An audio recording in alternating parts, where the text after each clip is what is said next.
You're listening to the Doctor Is In podcast, brought to you by MartinClinic.com. During the episode, the doctors share a lot of information. As awesome as the info may be, it is not intended to diagnose, cure, treat, or prevent any disease. It's strictly for informational purposes.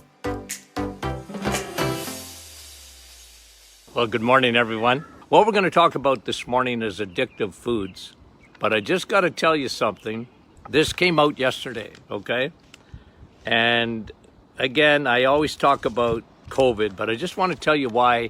Get outside, folks, okay? Get outside. You got to go outside. And a new study came out yesterday. Let me just read it to you, okay? This is a study that came out yesterday. A saliva droplet. You know, like they're telling us, okay, wear a mask because of saliva droplets, right? And okay, whatever you think about that. But here's what they know about that droplet. If you're inside your house, if you're indoors, doesn't have to be inside your house, just be indoors. That saliva droplet can last up to 60 minutes in the air. If you're indoors, that saliva droplet can last 60 minutes. You can be infected from another person, whatever, 60 minutes. If you go outside, like I am this morning, you know how long that droplet lasts? 90 seconds. A minute and a half. It's gone after that. Isn't that amazing? So, you know, I know that in Ontario, for example, on the weekend, a lot of people sort of broke the rules and they were out on the park and they were partying there. And, somebody said that they got COVID out. Like they're just so tired of it and they were all young people. But I'll tell you something.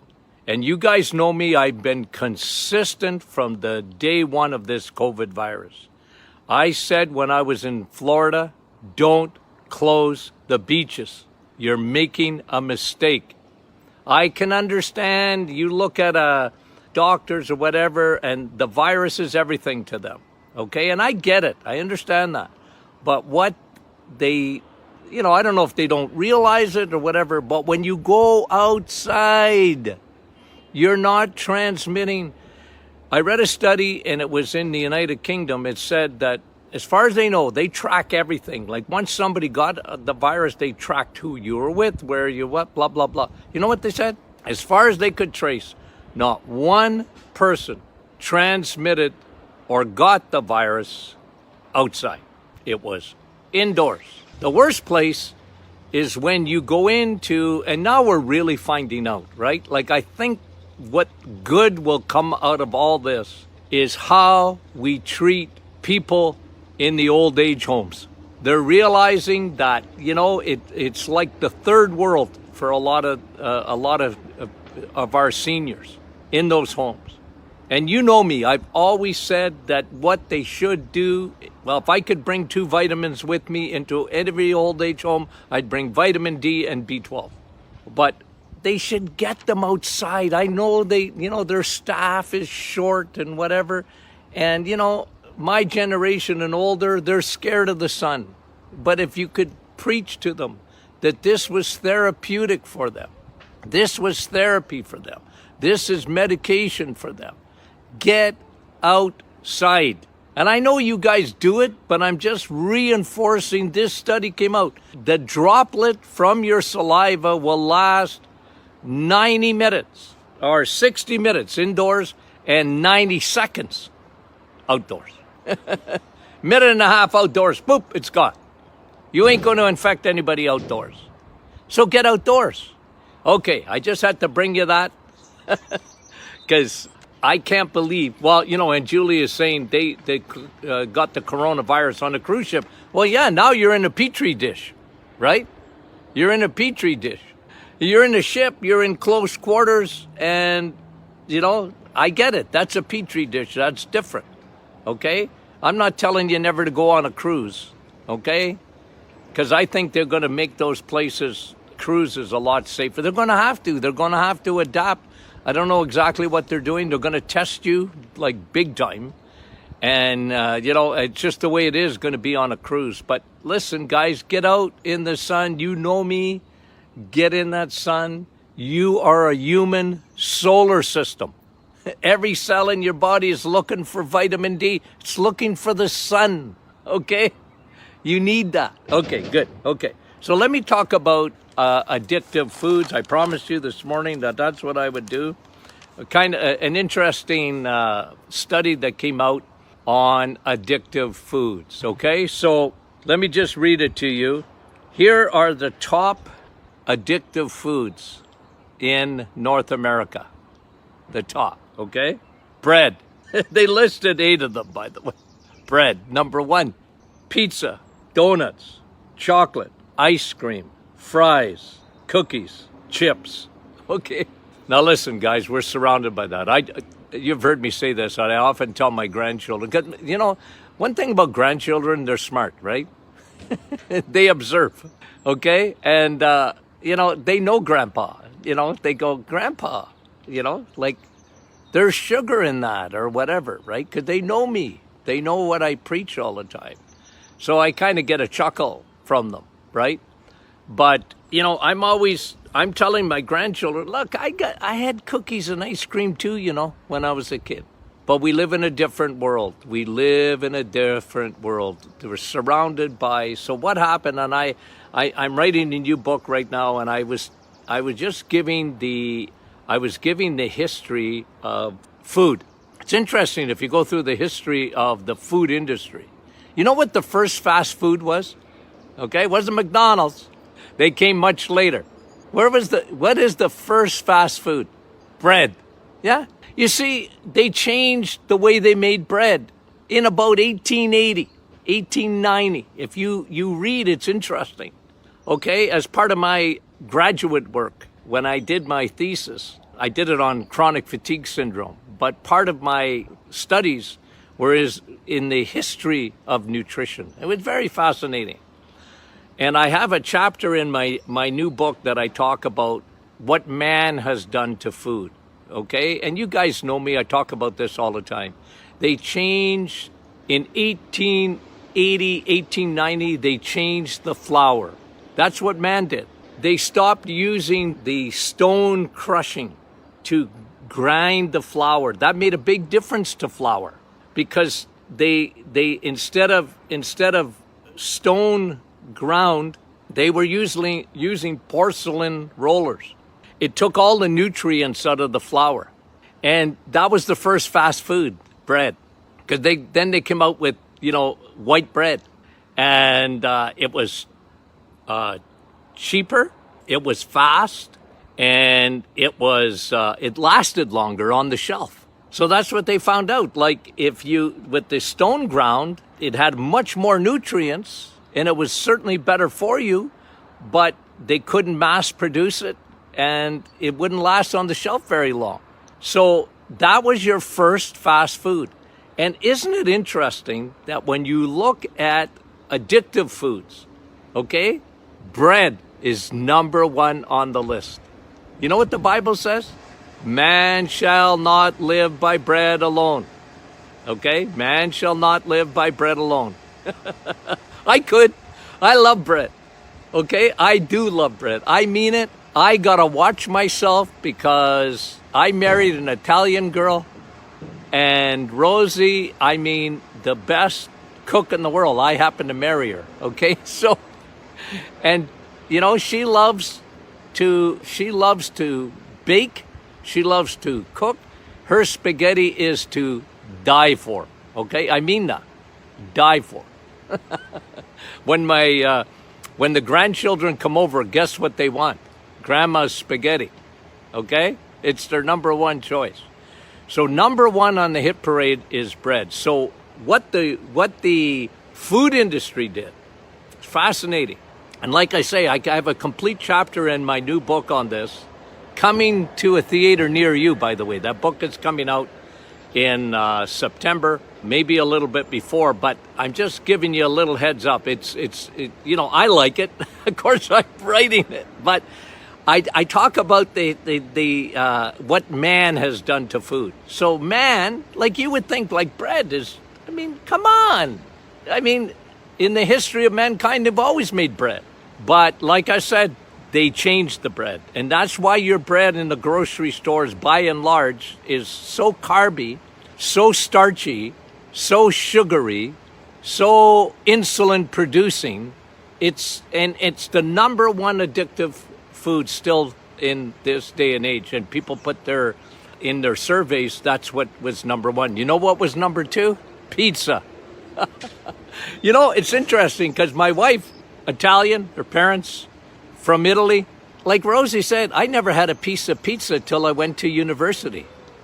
They didn't make pizza. Not that Italians didn't make pizza, but it wasn't, you know, in the 1950s and the 1960s when Rosie was a little girl at home, they never had pizza. She said, we didn't eat pizza.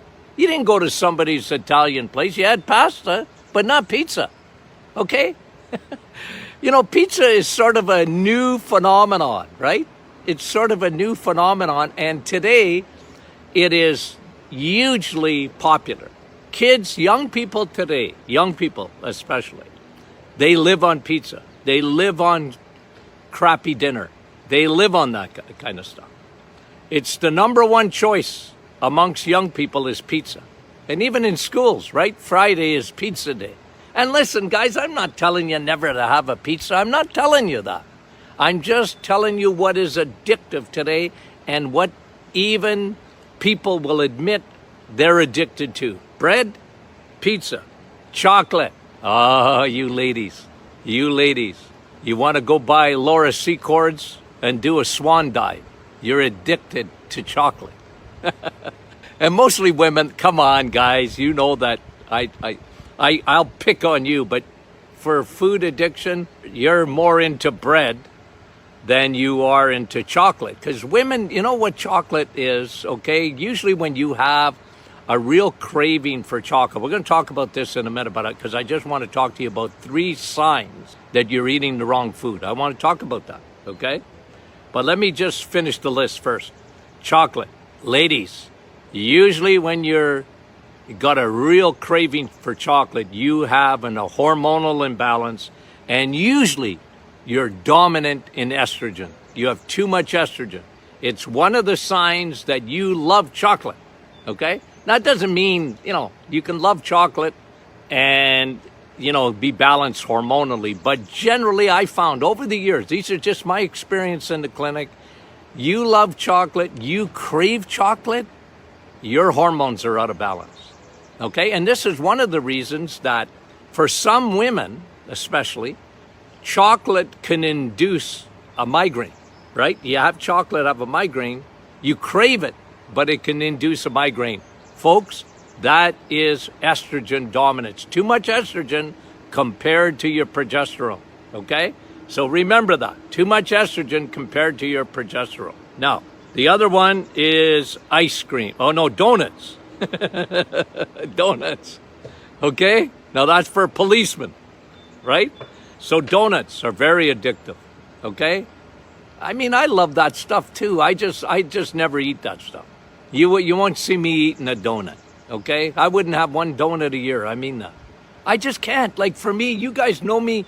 I got trouble with insulin. Join the cast of people that have trouble with insulin. Is me. I got diabetes written on my forehead. I got to be super careful. Okay, super careful. Me and carbs don't do well together. And I married an Italian. Imagine that. I have to be so careful. So careful. Okay? So donuts. The other one was ice cream. Ice cream. Who doesn't love ice cream, right? But again, you know, I'm just telling you what the list says. Okay? Ice cream. Cookies. Are you the cookie monster? You love cookies? Well, a lot of people love cookies because they were number, 6 on the list? Fries. Aren't they all sound good to you? Like most people love stuff like that, right? Fries, right? And what was it, Shania Twain that used to talk about going back to her hometown of Timmins and having poutine, which is, that's bad food. You put carbs and fat together. You see, fat and protein together are very good for you. Fat and carbs together is what Tony Jr. calls rat chow. You want to fatten up a rat? You give them poutine. Melted cheese on the carb, you see. But you see, fat on its own is very good. The cheese is good. It's when you combine it with the carbohydrate that it really, really spikes your blood sugar and your insulin. You might as well have 10 chocolate bars if you're going to eat that. And the other one, and this is a funny one I find, is chips. Because I'm going to go to this now and do a little bit of something that I've observed over the years. Ladies, this is for you mostly, okay? Because not that men can't have any of these things, okay? But just generally with women, when you crave chips, okay? How many of you would just crave those chips? You know what you're craving? Well, not only the crunch, because the food industry gets you ready for this.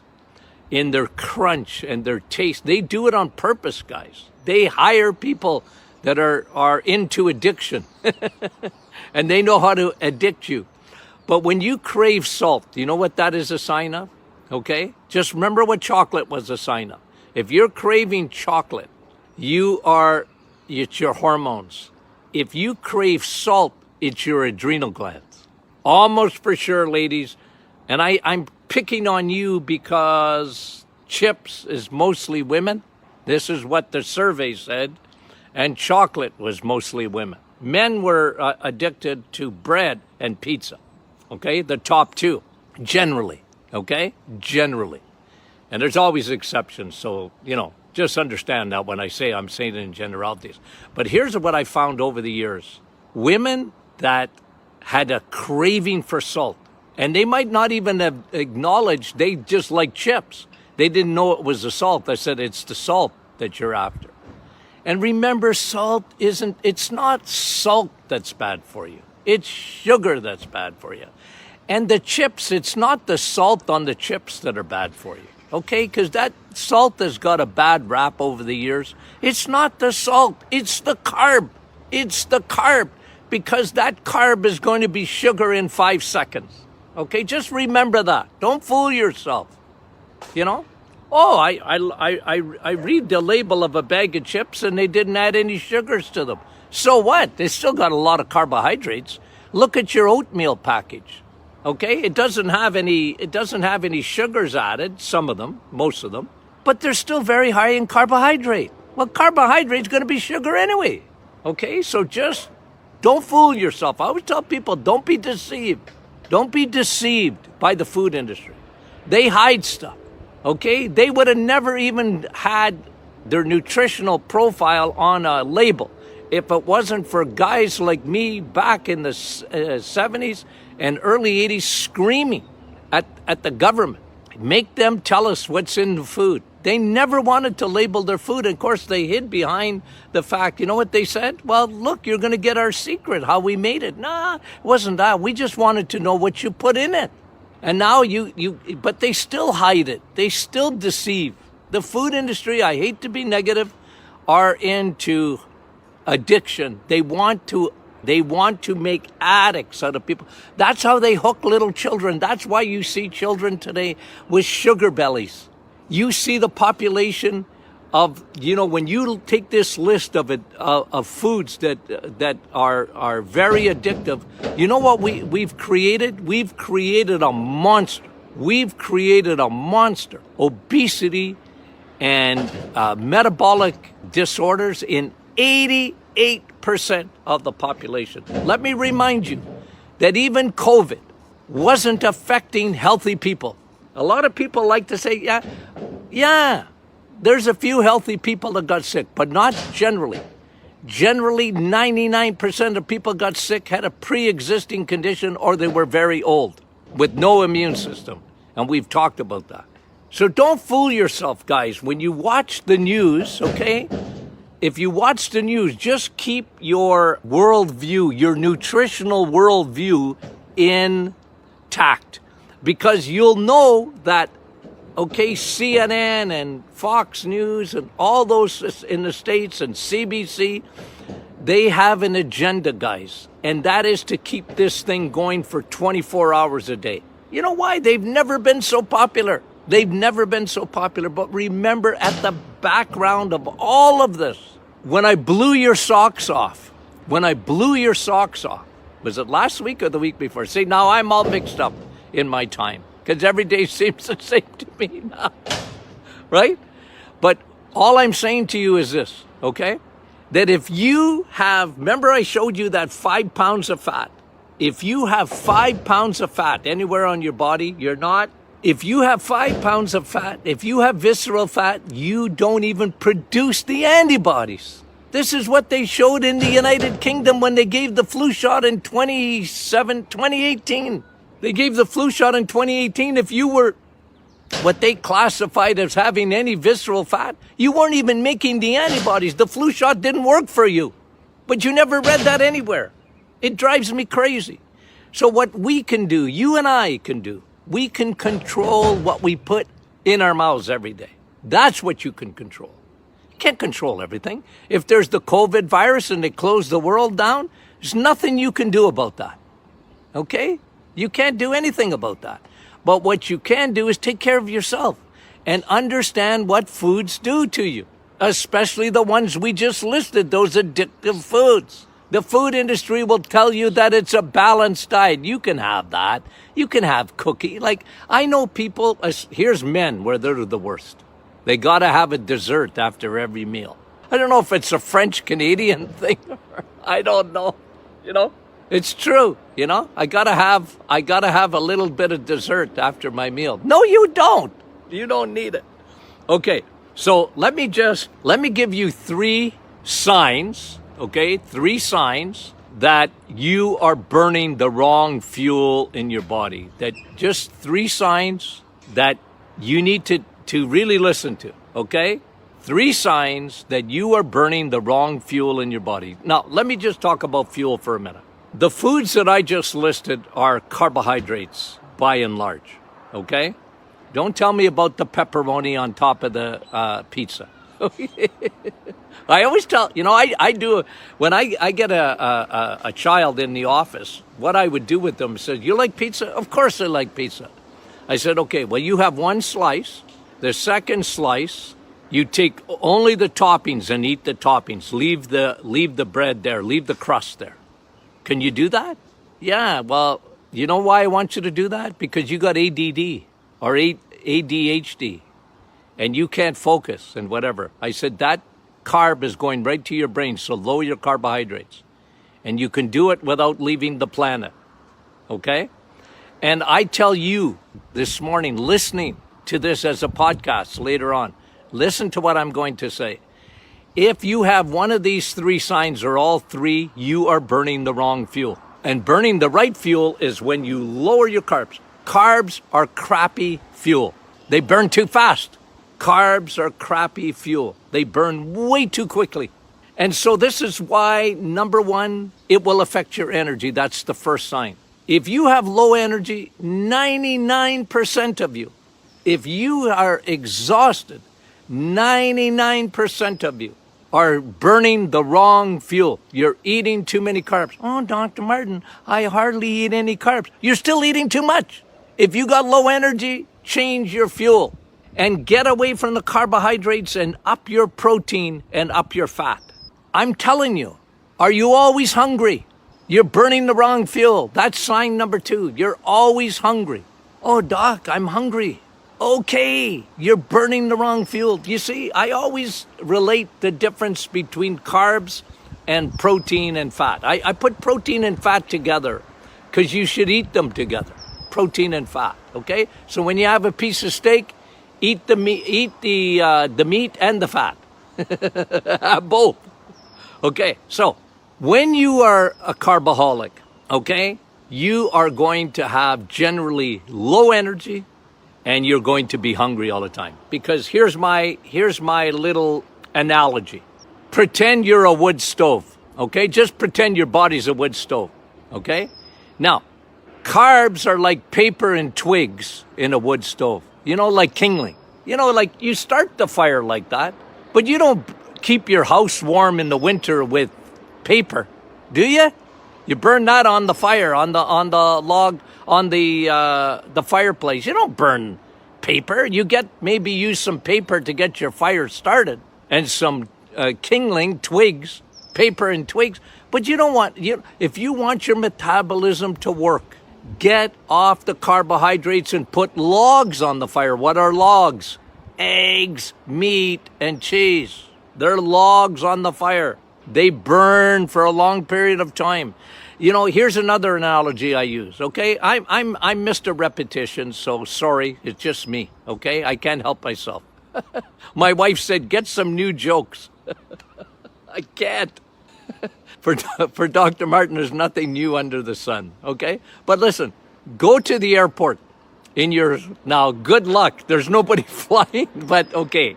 Let me use the illustration anyways. Go to the airport, okay?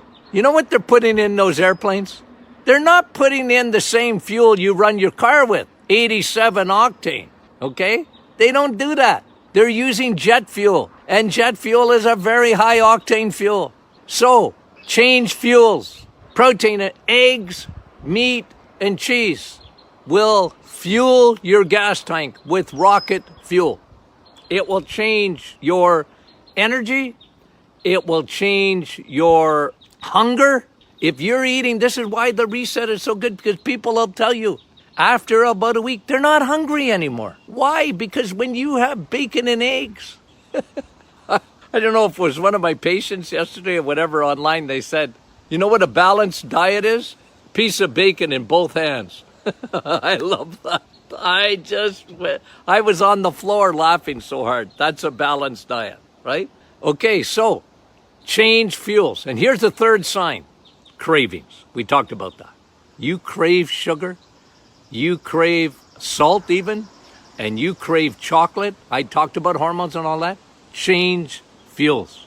Change fuels. And your cravings will go away. One of the reasons, those three things that I did the reset, and this is what I found over the years with thousands and thousands of patients, it reset their metabolism to the point that they were not craving anymore, and they were not tired anymore, and they were not hungry all the time. It corrects it, folks. It corrects it. So this is why I talk about this all the time. Okay. So guys, share this with your friends, guys. Love you guys, and talk to you soon. You've reached the end of another Doctor is In podcast with your hosts, Dr. Martin Jr. and Sr. Be sure to catch our next episode, and thanks for listening.